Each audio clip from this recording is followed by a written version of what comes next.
bagenda mu ghetto kuba bamanya Bobi Wine mwana wa ghetto, bamanya ghetto eyanzimba, tebansuubirako.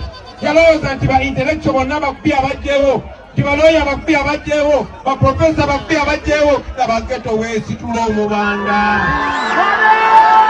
Mu mawulire ge tulinawo wetwogerera nga His Excellency Robert Kyagulanyi Ssentamu ne ttiimu boolekera da constituency nga Lubaga South wamu ne Lubaga North. Eno nno gye yakuba laale yasooka oba nomination laale ennaku z'omwezi nga 24 omwezi gwa 9 September omwaka 2025 bwe baali bamaze okuba nga bamunominate.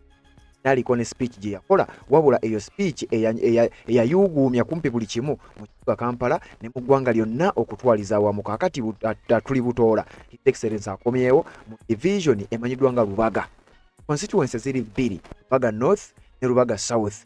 Wano we yasinzira era n'asooka atalaaga eggwanga lyonna okubeera ng'anoonya akalulu kubanga oluvannyuma lw'okumunominatinga era Nateete ogubanga muluka oguli mu constituency nga Lubaga South. Era nga Lubaga South eyo alina kaadi yaayo ku kibiina ekya National Unity Platform simulala ye Nassolo Igwenya, era nga y'omu ku abo abali mu kuteekateeka oba abateeseteese ekyogenda okuba ng'olaba olunaku olwaleero goberera emikutu gyonna egya official. Gino gikuweereza mawulire ga nkyukakyuka, gikuweereza mawulire agakwata ku His Excellency Robert Kyagulanyi Ssentamu n'ebya National Unity Platform ogenda kutya. Ate constituency endala gy'agenda okubeeramu era olunaku olwaleero yemanyiddwa nga Lubaga North.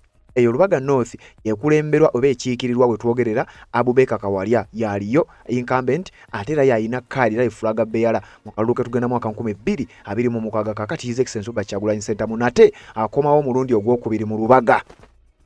Bankugambye nomination laali nga bamaze okumunominatinga olwava ku Electoral Commission ye Lubowa ukira Nateete yakubye olukungaana gaggadde olwasuula ebitooke, olwayogeza abantu obwama, olwaleeta ensasagge ne lutuuka n'okubanga lwateekawo okutya naddala mu b'ebyokwerinda. Era baalabwako nga bagenda maaso n'okwagala okulawuna kumpi buli we yali ayita, baayagala ogenda maaso n'okumubulookinga. Gwe mulundi ogumu ku egyo egyasooka okulabwako nga poliisi n'ebitongole byonna ebikuumaddembe biringa ebipondoose, biringa ebiremereddwa okukontrolinga oba okumaintaininga oba okuziyiza His Excellency Robert Kyagulanyi Ssentamu okutuuka we yali ayagala okubeera ng'atuuka. Era kugwa mulundi twalaba laale gaggadde eyakubwa n'emenya n'ebitooke byonna neewuniikirira nga balaba Robert Kyagulanyi Ssentamu ng'agenda maaso n'okukola ebyafaayo oluvannyuma lw'okuba nti baali bamunominatinze n'enkuba n'emukuba. Kakati omulundi ogwokubiri akomawo mu Lubaga era ng'agenda kubeera mu constituency zombi kubanga luli baamulemesa okukuba kwa laale ze zombi ebbiri era yakuba laale emu ey'e Nateete.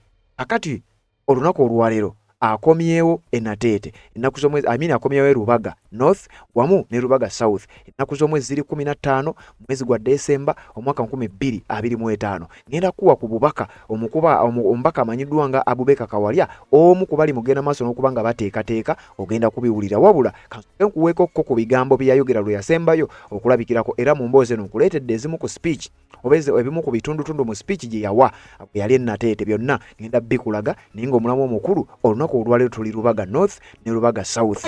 Bagenda mu ghetto kuba bamanya Bobi Wine mwana wa ghetto, bamanya ghetto eyanzimba, tebansuubirako. Yalowooza nti ba intellectual bonna bakubi abajjewo, nti balooya bakubi abajjewo, baprofesa bakubi abajjewo, laba ghetto weesitula omubanda.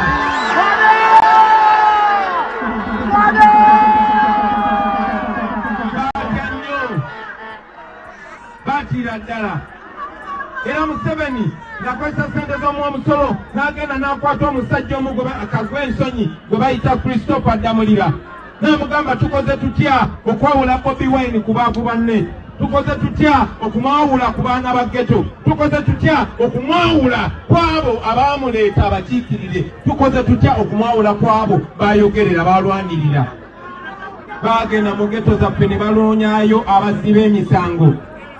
Buli gwe bajja mu kkomera ng'alina omusango, buli mubbi kungwe, buli mutemu ne bamugjayo ne bagamba mmwe tugenda bawa omulimu nga ne bookola omusango gwonna ne bootemula omuntu kasita okuyamba okulwanyisa Kyagulanyi. Yes, ngenda kwongera ebigambo kubanga byali bingi nnyo. Ngenda kuwa akatambira ku nkomerero, ngenda kuwa n'ebigambo byonna kumpi yayogera bwe yali wano wennyini mu kifo kye Nateete mu constituency emanyiddwa nga Lubaga South bwe yali amaze okubeera nga anominatingibwa yayogera ebigambo. Wabula nga sinagenda eyo ngenda kuwa ku program wava wano agenda kuddawa era gyayitidde yo kibadde kitya tugenda kubiraba byonna mu video eno gye nkuleetedde era njagala okkirire mu comment section onteereyo obubaka bwo ku nsonga ez'enjawulo zigenda maaso n'okuba nga tukuwa ku mukutu ogwa Red Zone TV wenjagala tusinzire tubadde nga tutegeeza buli munnayuganda ku kiki genda maaso mu constituency emanyiddwa nga Lubaga North ne Lubaga South olunaku olwaleero His Excellency Robert Kyagulanyi Ssentamu gyagenda okuba nga atalaaga kakati nga sinagenda wala nga bulijjo nyongera okukubiriza ku mulanga ogw'okugula fulaga bannange mugule fulaga naba kubanga ocontributinga ng'oyagala ocontributingira ku mukutu guno tuli mu kugula fulaga kaweefube wa mukutu gwa Red Zone nga Red Zone Media fulaga ze tugula era tuzigula kakati sofa twakafunawo fulaga era omuwendo guwereredde zigabiddwa zikyajja nebaza abatuwa fulaga mu mpeke nebaza abacontributinga nga muyita mu kuteekako akasente abagula zibbando mbebaza abagula kamukamu mbebaza mwe bali kubanga mudduukirira omulanga ogwa His Excellency Robert Kyagulanyi Ssentamu somba saba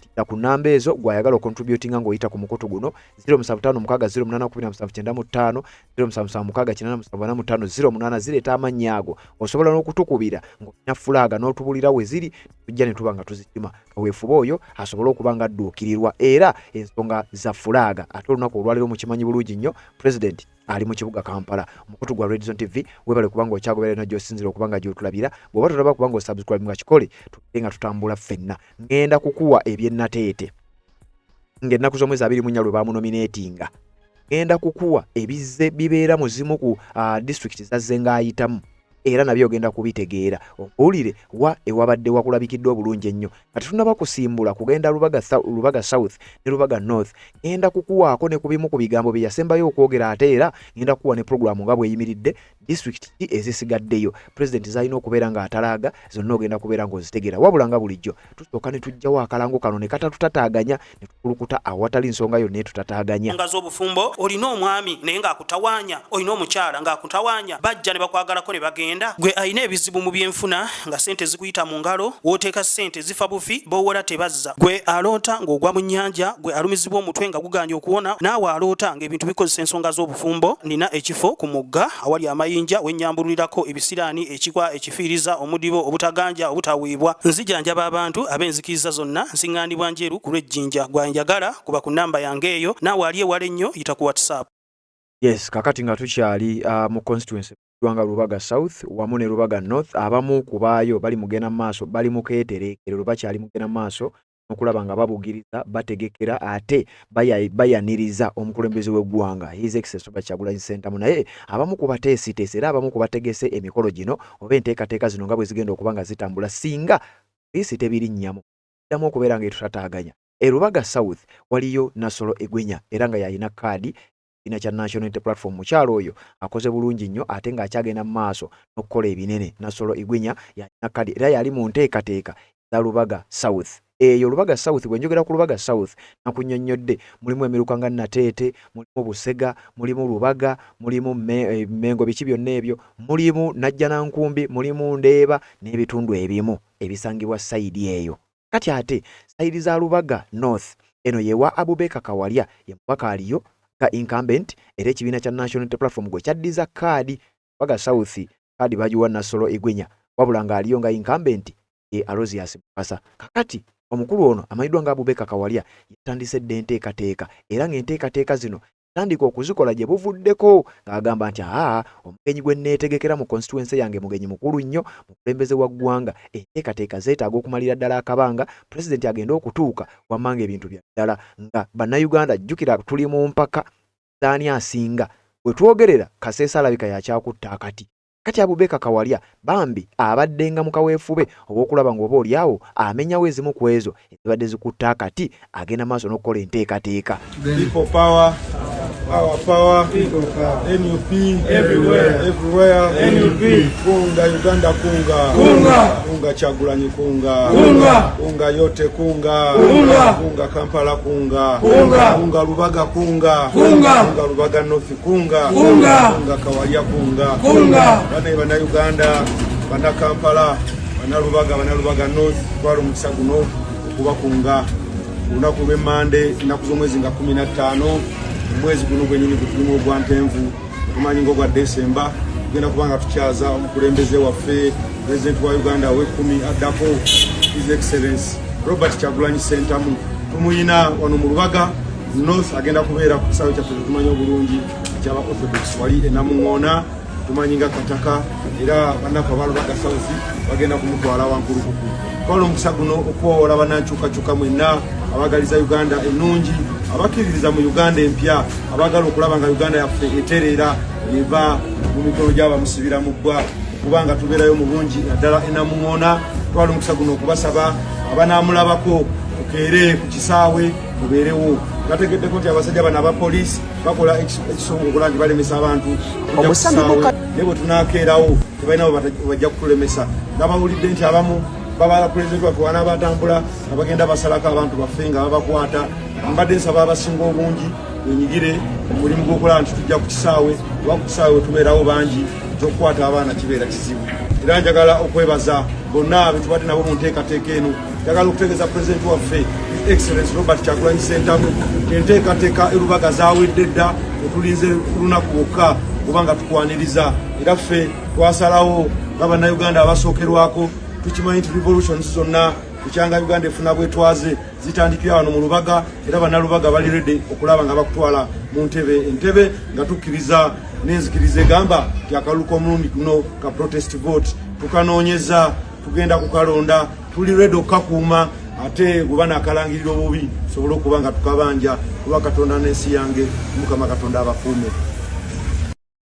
Waka wa Parliament Wanga Honorable Abubakar Kawalya akiikirira abantu ba Lubaga North Lubaga eyo Mamboka era ku kadi y'ekibiina International Platform era nga ye incumbent addayo ne Musanja ekitaka ekya Parliament Uganda empya enaabeera ekulemberwa His Excellency Robert Kyagulanyi Ssentamu kaweefuwe wakulaba ani asinga okwaniriza okulaga omukwano n'okubugiriza His Excellency Robert Kyagulanyi Ssentamu sigwe mulundi ogusoose okubeera nga ayitako mu Lubaga nga division eyitako mu Lubaga South eya Nasolo Igwinya kati yeyo agenda giddamu omulundi ogwokubiri wabula ebimu ku bigambo bye yayogera byakankanya ensi kubanga ngenda bikuwaka katono ennyo then ku nkomerero nja kuwa speech yonna asooke nkuweeka video kano katono nnyo kawulirize kampimpi then bw'okamala kuleetere program nga bweyimiridde bw'abe Lubaga olowooza agenda kuddawa era gy'ayise olowooza kibadde kitya. Tewali kuzikiza, tewali kuyimiriza. Uganda tulina okituusa eno okuba nebakwatisa mulamu baffe. Bannayuganda bannange mwenna abakungaanya wano, bakomredi mwenna, abatunze b'ennateete, mwenna abatulaba wano we tuli e Nateete nammwe abatulaba ku mutimbagano mu bitundu bya Uganda ebyenjawulo n'ebweru w'eggwanga. Olunaku lwa leero mpulira okwetowaza okw'amaanyi. Mpulira mpeereddwa ekitiibwa ky'amaanyi nnyo okuyimirira maaso gammwe basebo ne bannyabo okukkiriza okunominatingibwa okubeera pulezidenti wa Uganda okuva ku mwaka 2026.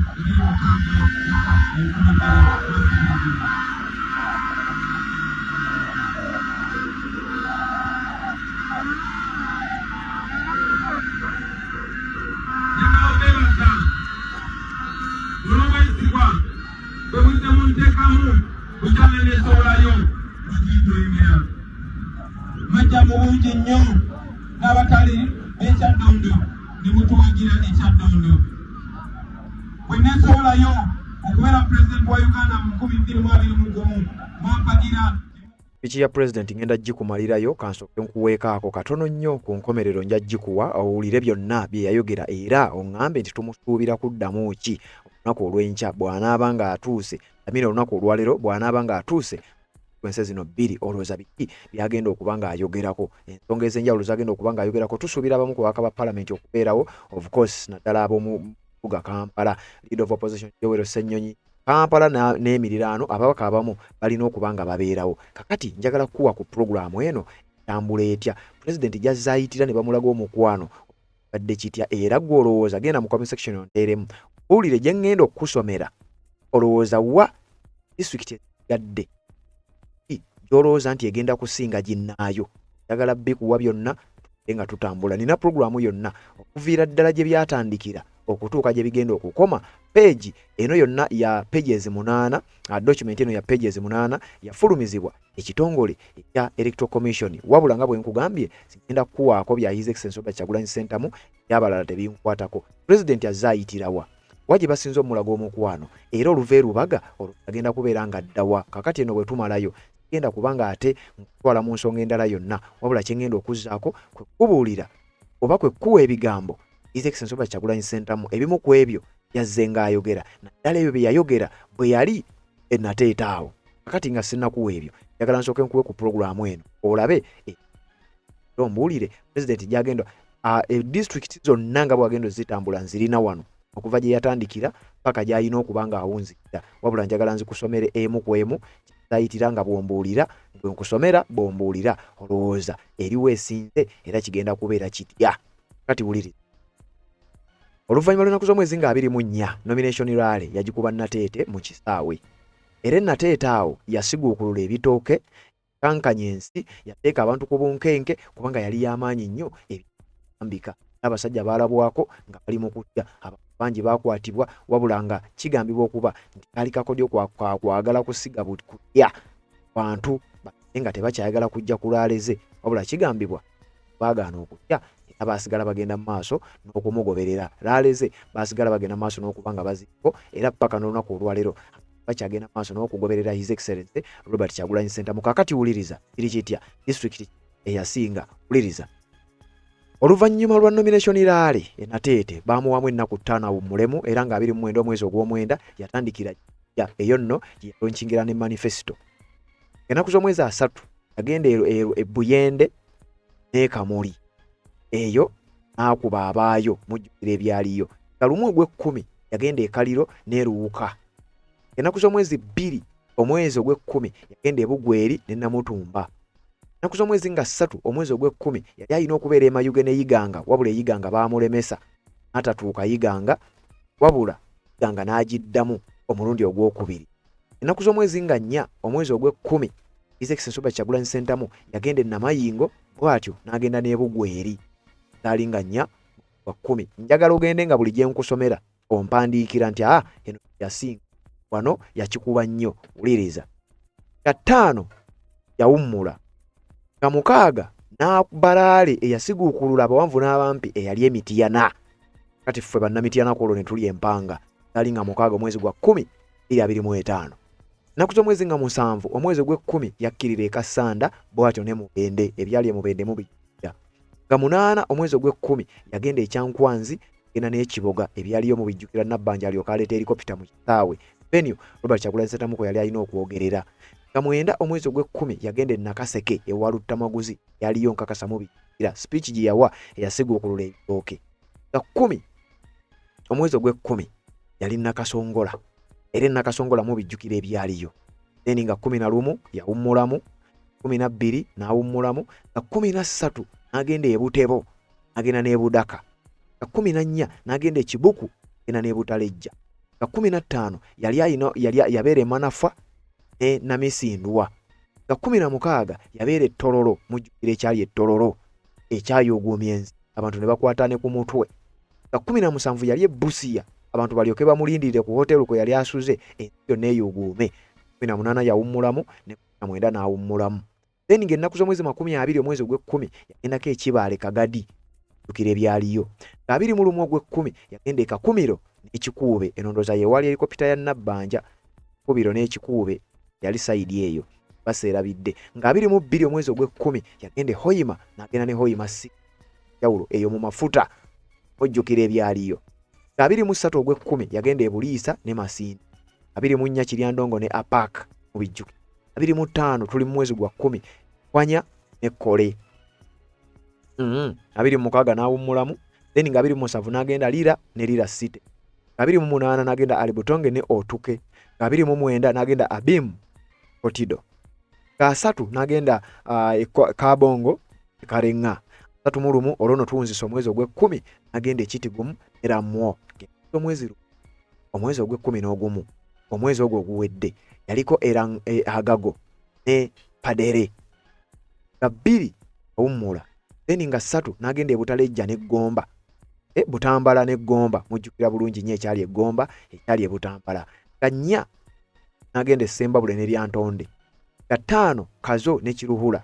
ene Kazo mujjukira emigga egyaliyo aba NRM baalabwako nga bambadde engoye za Museveni okuba abawagizi b'ekibiina kya National Unity Platform ali Kazo then nga 6 n'agenda Ising nga 7 Mbarara ne Mbarara City ebyaliyo mu bijjukira bibwera abamu baakwatibwa paka n'oluwaleero nga 8 ogw'E11 Lwampara n'Entuŋŋamo mu bijjukira nga 9 yawummula nga 10 Lukiga ne Kabaale nga 11 Rubanda ne Kisolo nga 12 ogw'E11 Kannungu ne Lukunji 13 Tooma ne Busheenyi 14 Kyema ne Buhweju 15 n'awummula nga 16 awummula then nga 17 Pakwaki ne Madi Okolo nga 18 Zombo ne Nebbi tuli mwezi gwa 11 Novemba nga 19 Arua ne Arua City bijjukira ebyaliyo aidizeeyo bijjukira bulungi nnyo nga 2 omwezi ogw'E11 Maracha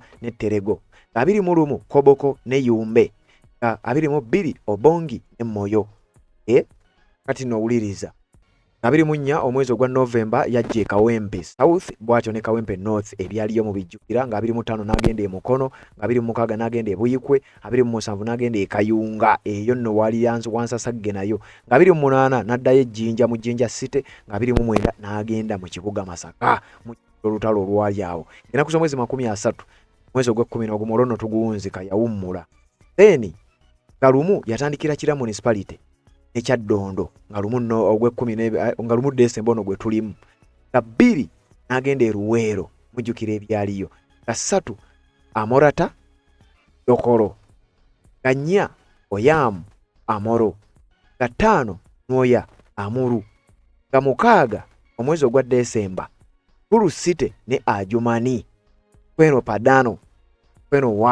Kweno Padano wemba serabidde bino by'eggulu baserabidde nga 7 yawummula nga 8 December Nakawa East ne Nakawa West nga 9 Kabalole Fort Portal ne Bunyangabo nga 10 Kegeegwa Kyenjojo nga 11 Bundi Bujjo Ntoroko nga 12 Kateese ne Maleggobe mu Kibya nga 13 lwe lunaku olw'okwosejjo yabadde Kitagwenda ne Kamwenge 14 awummula lwe lunaku olw'ejjo nga 15 Lubaga South ne Lubaga North 16 kakati wano weli olunaku olwaleero Lubaga South ne Lubaga North kigenda kutokota sikisaanikire kati njagala kuwa zino kanzi kusomere okutandika n'enkya ulira gyagenda okubeera kakati nga sinnagenda na gyagenda kubeera njagala okkirireko mu comment section otandike okumpa ekyamazima mu district z'osomye oba zino ezatuwa omudigido guli Kweno Padano Kweno Padano oba eyo gye yasinga okufuna obuwagizi oba yasinze bufuna wano mu Central Buganda oba asinze bufuna eri amuyita musinguzi ojja kugenda mu comment section obeere ng'ombuulira kati njagala kulaga kakati nkusomedde yabaddeko nejali olunaku olwaleero wabula kati njagala kuwa olowooza district eziddako tandika n'enkyanga 16 wa ewagenda okubeera nga wasinga uliriza nga 16 lunaku lwankya agenda kubeera Palisa ne 10 nga 17 agenda kubeera Kapere Byongo Amuria ne Katakwi nga 18 agenda kubeera Serere ne Soroti City nga 19 December agenda kubeera Kalaki ne Kabera Maido nga 20 December agenda kubeera Ngora ne Bukedeya ewaanita Amongo n'awulira ezo zijja kubeera nga 2 December then nga 21 agenda kuba awummudde 22 agenda kukomawo wano Makindye East ne Makindye West agenda kubeera ewa Zahara Luyirika mu ngeri y'emu abeere newa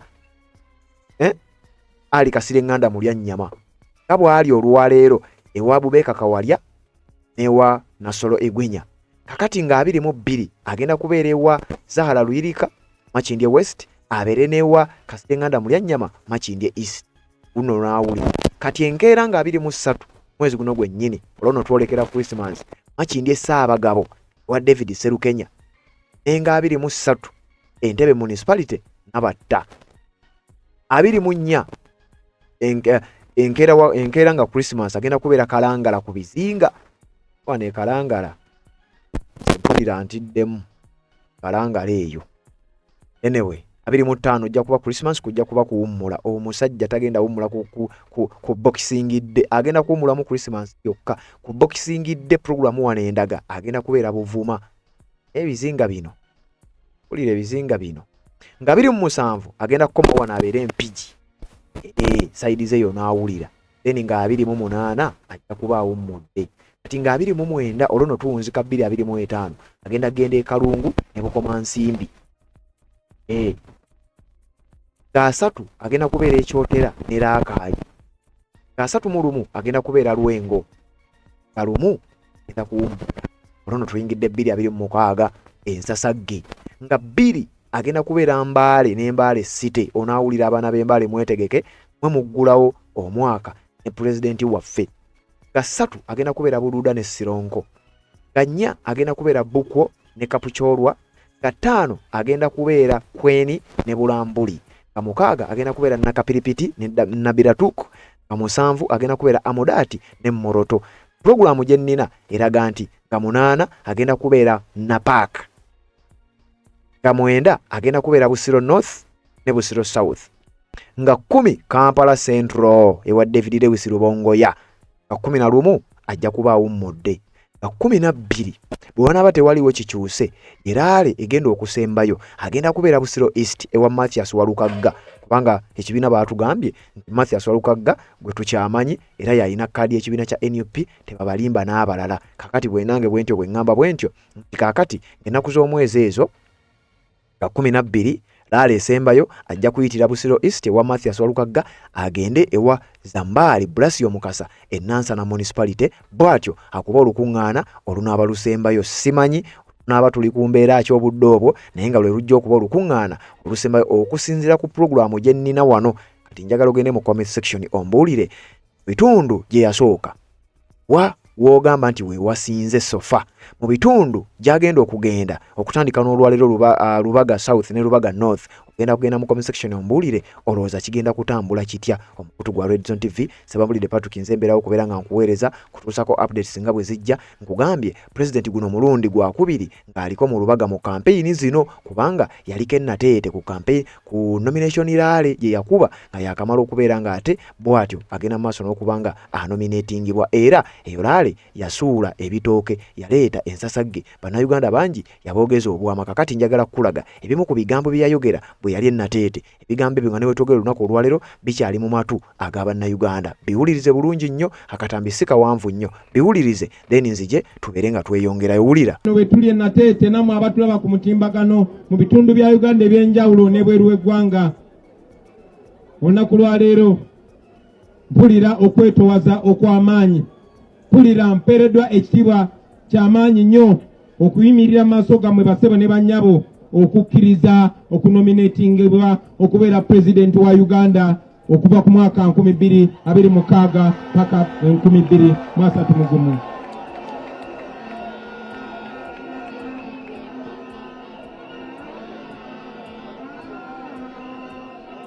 Njagala obbeebaza olw'obwesigwa bwe muzze munteekamu bukyanga nesoolayo okubakulembera. Mwajja mu bungi nnyo n'abatali b'Ekyaddondo ne mutuwagira Ekyaddondo. Bwe nesoolayo okubeera pulezidenti wa Uganda mu 2021 mwampagira ne mumpa obwesige. Basebo ne bannyabo mwebale nnyo, mwebalire ddala. Olunaku lwaleero nga nyimiridde maaso gammwe basebo ne bannyabo, omutima gwange gujjudde obuzito obw'obuvunaanyizibwa obutaswaza n'obutayiwa bwesige bwe mumpadde baganda bange. Nga tuli wamu, nga tutambulira wamu, nga tussa kimu, twetoolodde eggwanga lyonna nga tubuulira enjiri ey'enkyukakyuka eya Uganda empya. Era olunaku lwaleero oluvannyuma lw'okunominatingibwa tusimbudde ekigere nate ekisembula okutuukamu eyo ensi gye twegwanyisa, ensi ey'emirembe, okufuna independence eya nnamaddala, okufuna obwetwaze oba nnamaddala.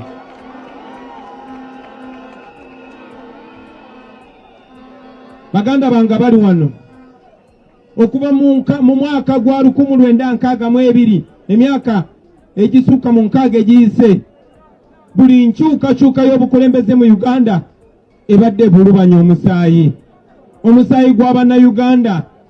Abannayuganda abazze baboyaana olw'enkyukakyuka.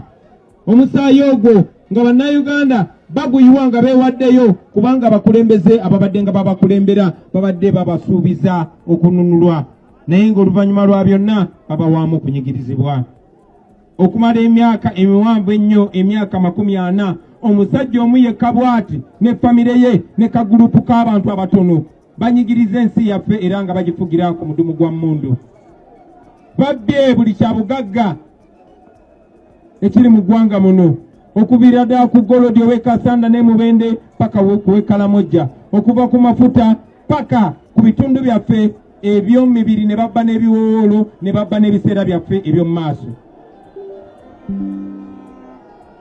bannansi bannayuganda babakakanyiza ne babafuula abaddu ku ttaka ly'abajjajjaabwe babakakanyiza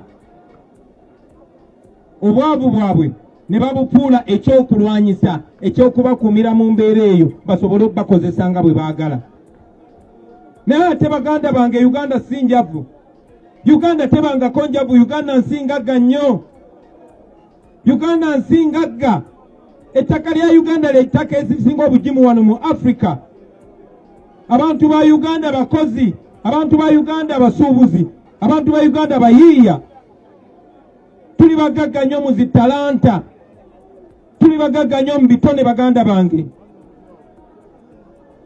tulina ebyobugagga bingi n'ebitendo bingi ebituliko tuli bato tuli b'amaanyi tuli batetenkanya ensi yaffe y'emu ku nsi ezisinga obugagga si wano mu Africa wabula mu nsi yonna mwalaba ku mawulire gye buvuddeko nga kyali ku mawulire ga nsi yonna tibaazudde deposit ya gold esinga obunene mu Uganda okwetolola ensi yonna tina golodi oyo yekka nga tokutte ku mafuta oba ku byobugagga eby'omu ttaka ebirala golodi yokka oyo asobola okukyusa Uganda n'esinga Dubai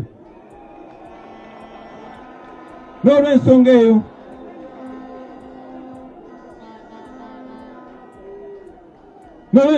njagala okuba n'olwaleero baganda bange mukimanye nti ekizibu kyaffe si bwavu ekizibu kyaffe si bbula lya bugagga nedda ekizibu kyaffe baganda bange kya bukulembeze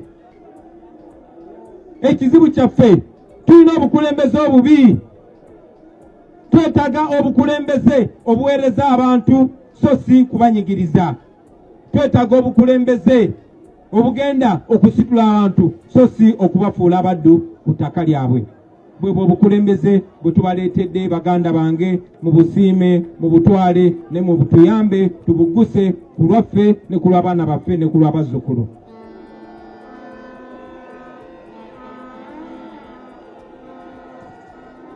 abaana ba maama abali wano abaana ba taata abali wano guno si gwe mulundi ogusoose nga tujja ne tuyimirira mu maaso gammwe nga tubaleetedde ekirooto kya Uganda empya eyeyagaza buli muntu twasooka okujja mu maaso gammwe gwali mwaka gwa 2021 emyaka 5 egiyise ne tubaleetera ekirooto ekya Uganda empya twavayo ne twesimbayo era ne mutuwagira naye olw'obutiitiizi lwabo bamusibira mu ggwa ebikumi n'ebikumi by'abaganda baffe bakwatibwa ne basibibwa mu bumenyi bw'amateeka era nga bangi ku bo bakyali mukomera ne wenjogerera kati bangi batulugunyizibwa bangi batemulwa bangi bawambibwa ne babuzibwawo tetuddangamu na Balaba Bakanata Muhammadi Baddamulira Bakibalama n'abalala tetuddangamu Balabako kubanga bababuzaayo naye twagaana okupowa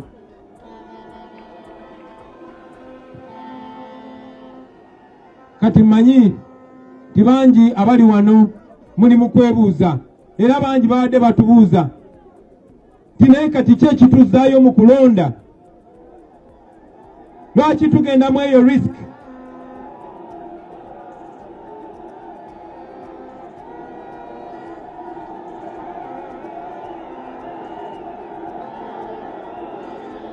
ne wano waliwo abeebuuza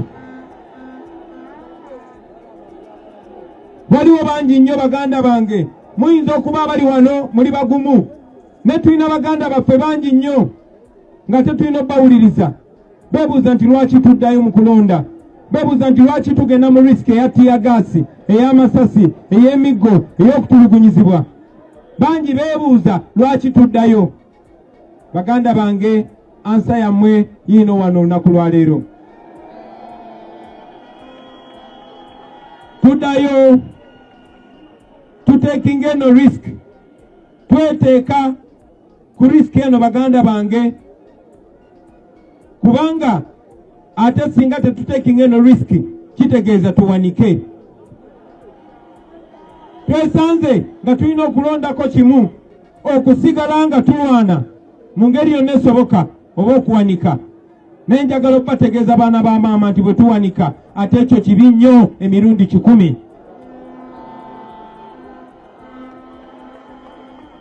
Bwe tugwamu amaanyi olwaleero ne tuwanika kiba kitegeeza nti tetukyalina buyinza kukomplaininga ku bigenda maaso mu nsi yaffe. Bwe tuwanika baganda bange kiba kitegeeza nti omwoyo omulwanyi ogwa Rita Nabukenya, omwoyo omulwanyi ogwa Yasini Kawuma gwe batta, omwoyo omulwanyi ogwa Frank Senteza, emyoyo emirwanyi egy'abaganda baffe bonna bonna abatemuddwa, singa tuwanika tuba tubaliddemu olukwe. Singa tuwanika tuba tubakoze bubi nnyo.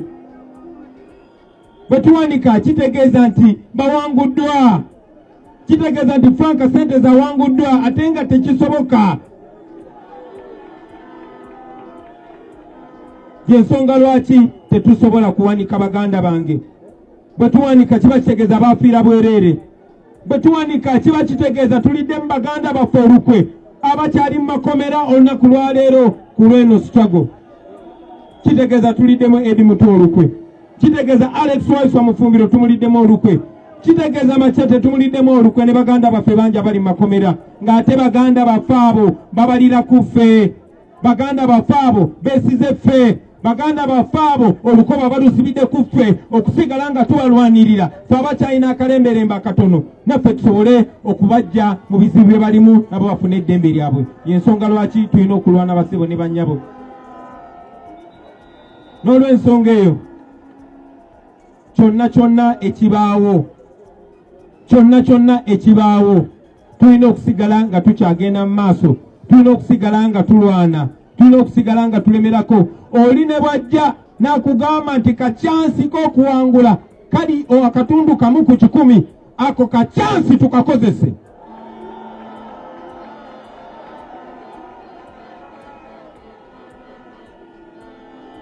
Baganda bange gye tuyise wazibu okusinga we tuli, gye tuyise mu bizibu okusinga we tuli. Singa mulengeranga bwe nnengera, mwandirabye nti tusemberedde, mwandirabye nti tugenda kutuukayo, mwandirabye nti ennaku yaffe esemberedde okoma. Y'ensonga lwaki mbagamba baganda bange, temupowa,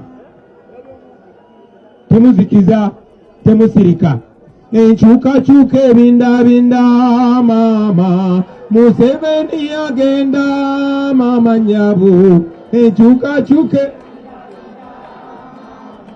Museveni agenda. Guno si gwe gugenda okusooka, twali tuwanguddeko era baali batubbyeko. Naye njagala okubategeeza nti wadde kituufu twali tulonzeeko, kituufu twali tuwanguddeko, kituufu baali batubbyeko, naye ebibiri ebisooka bigenda kubeerawo, ekyokulonda n'ekyokuwangula. Tebagenda kutubba, tetugenda bakkiriza tubba. Nkiddamu, tetugenda bakkiriza tubba.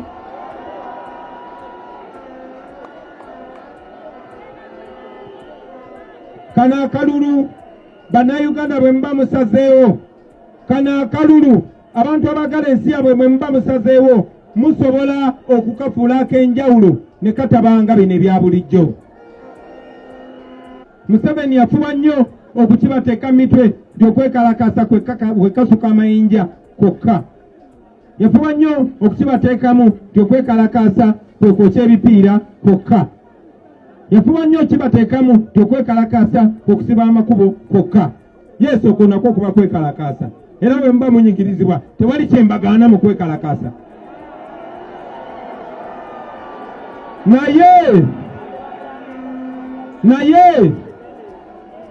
naye kuno kwekalakasa kwa democracy kyobola batwakitumye protest vote. Twakitumye tya tugenda mu kalulu kano nga tugenda okuwakanya obutali bwenkanya obutukoleddwako okumala emyaka 40. Tugenda mu kalulu kano nga twekalakasa, era okwekalakasa okwo nga kuli mu mateeka ng'ate si kwakola fujjo, nga kuli non-violent, nga kuli constitutional. Okwekalakasa okwo tukutandise nga tukutte bendera, nga twagala tulabe omusirikale owa polisi agenda okujja kube oba kwata oba kusiba, kubanga okutte bendera y'eggwanga, kubanga oyagala ensi. Naye era tukimekinge kiriya buli muntu ali eyo amanye nti buli akutte bendera aba ategeeza ki. Eno bendera yaffe tugiwe meaning. Tugenda tukwata bendera eno ng'akabonero akaagala ensi yaffe, ng'akabonero akajja struggle eno ku muntu omu nti Kyagulanyi, ng'akajja struggle eno ku kibiina ekimu ti NUP, wabula katugatte ffenna nga bannayuganda.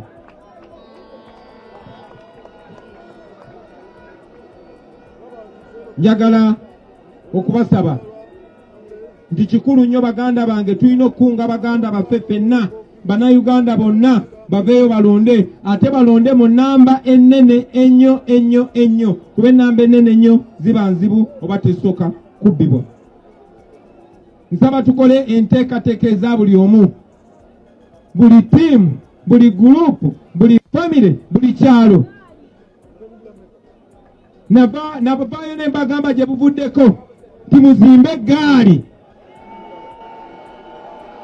si gaali ez'ababbi, wabula gaali ez'okubuulira enjiri eno, ez'okukunga abantu okugenda okulonda, n'ez'okukuuma akalulu kammwe.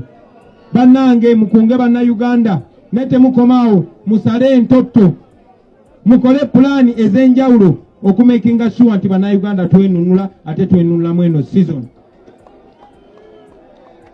Kati kanjogereko eri baganda baffe abali mu diaspora oba abali ebweru w'amawanga, bannayuganda bali mu Amerika, bannayuganda abali e Bulaaya, bannayuganda bali mu nsi z'Abawarabu, bannayuganda abali ku lukalu lwa Afrika, bannayuganda abeetoolodde ensi yonna.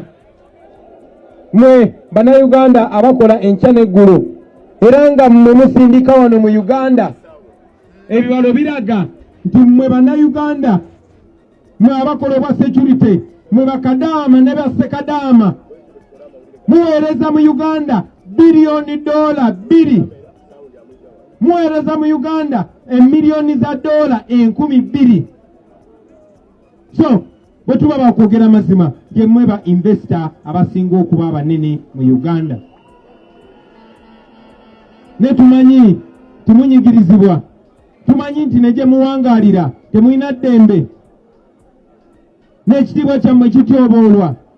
Abakyala bafuna obuzibu nga naye ne embase zaffe tesobola bayamba, kuba omulimu gwazo kumira baliwo mu buyinza. Manyi nti bangi ku mmwe naddala abavuddeyo ne mwogera ku bumenyi bw'amateeka n'okunyigirizibwa okuli e Uganda, manyi nti mutya n'okomawo wano e Uganda okuggyako ng'ebintu bikyuse. Manyi nti mutya kubanga mulabye abo abagezezzaako okukomawo wano e Uganda engeri gye bayisiddwamu. Mwenna mumanyi omuvubuka gwe bayita Sam Mugumya gwe baasiibirako e Congo, naye lwakomawo wano e Uganda era teyalusukka. Wiiki ntono eziise baamuwamba, taddangamu kulabika Sam Mugumya.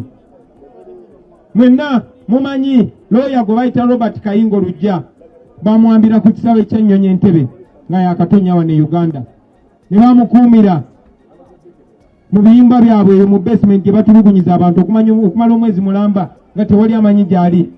Ne bamala ne bamugoba mu nsi ne bamusindika addeyo mu buwaŋŋanguse nga talinnyeeko yadde ekigere ewuwe. Ne baganda bange njagala okubategeeza olunaku lwaleero nti tulwana okulaba nti mukomawo wano e Uganda okusisinkana famire zammwe mu kitiibwa ne mu buntu kuba musaanidde. Tulwana okulaba nti bwe mutuuka ku kisaawe Entebbe tebabaaniriza na mpingo, wabula mwanirizibwa na bimuli nga famire zammwe zibanonye. Tulwana tusobola okulaba nti abaana bammwe tebayita mu kye muyiseemu.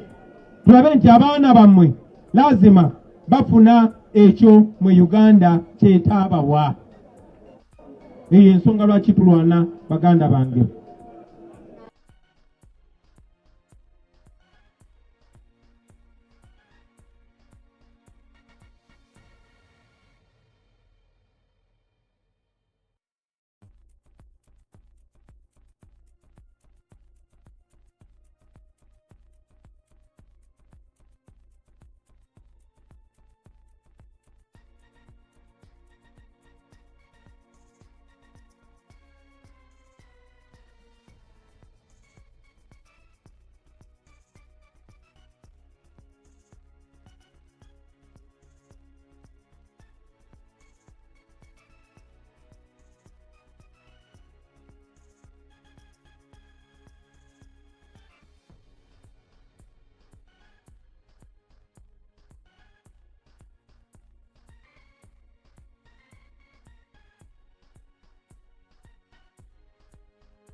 Nga z'obufumbo olina omwami naye ng'akutawanya, olina omukyala ng'akutawanya, bajja ne bakwagalako ne bagenda. Gwe alina ebizibu mu byenfuna nga sente zikuyita mu ngalo, w'oteeka sente zifa bufi, b'owola tebazza. Gwe aloota ng'ogwa mu nnyanja, gwe alumizibwa omutwe nga guganja okuwona, naawe aloota ng'ebintu bikozesa ensonga z'obufumbo. Nina ekifo ku mugga awali amayinja wennyambulirako ebisiraani, ekikwa, ekifiiriza, omudibo, obutaganja, obutaweebwa. Nzijanjaba abantu ab'enzikiriza zonna, nsiŋŋaanibwa njeru ku lw'ejjinja. Gwanjagala kuba ku nnamba yange eyo, naawe ewala ennyo yita ku WhatsApp.